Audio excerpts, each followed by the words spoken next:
Eyfinn Magnussen, lektari í líffrøði á náttúruvísindadeildini á Fróðskaparsetrinum, hevur síðan 2012 gjørt kanningar føroysku harina.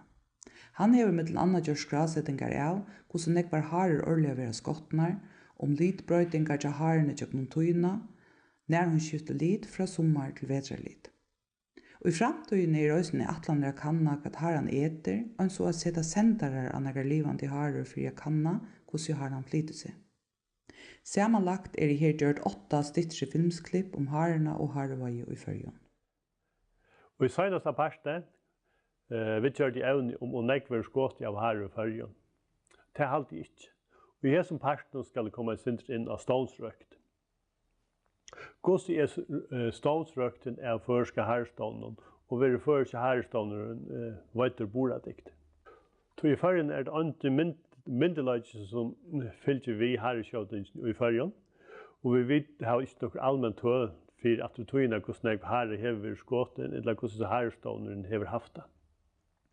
Vi vet at det er så mye år i harren være fria, enten alt år eller part av åren, men tar det særlig over vekkere som er spalt inn, og vi har haft herre vetrar, og menn har hildt i at harestånden har vært etla 4, og har tog sett forbud 4 hareskjøting.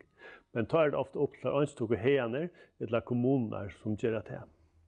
Men vi står just den tøllen og herretøllen som vi har nå samlet inn i 6 år, blir til at fylgja vi hvordan jeg har vært skåten, og det er jo så en avbending om hvordan herrestånden er 4. 4 er at her var en skylagave stånsrøkt, og mete om herrestånden vil veitur boradikt, det 2 forstreider som er galdande.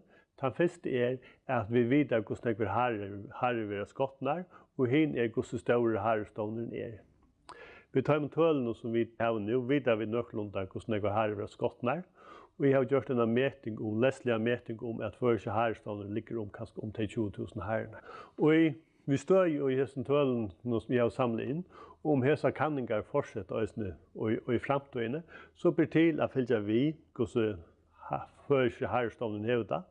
Og det således vøyen av har og minkar år undan året, og i flere år, så tog jeg til på at det vil unnægt skåte, og så kan man sette, det mulig å sette tiltak i versk. Her flere muligheter.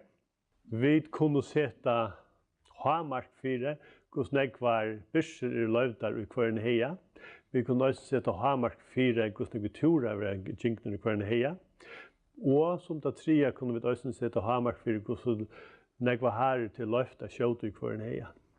Hette alt muligheter som til stier, men som sagt halte jeg ikke til noen tropløg enn vi harvøyene. Jeg halte ikke at noen vant i affære. Første jeg minnes, da heia var selter i Kvalvøk, jeg født i 1966, da var vanligt å opplyse da heia var selter, at det var mest av leie lov å ha trutja bysser i hver heia. Jeg halte henda mannen av gang til å være nok så vanlig ærastes, men jeg har vært han at dette var ikke fyllt langer, så det her heiene vil ha selv ikke noe mark for hvordan jeg var bysser kunne være i hver heia.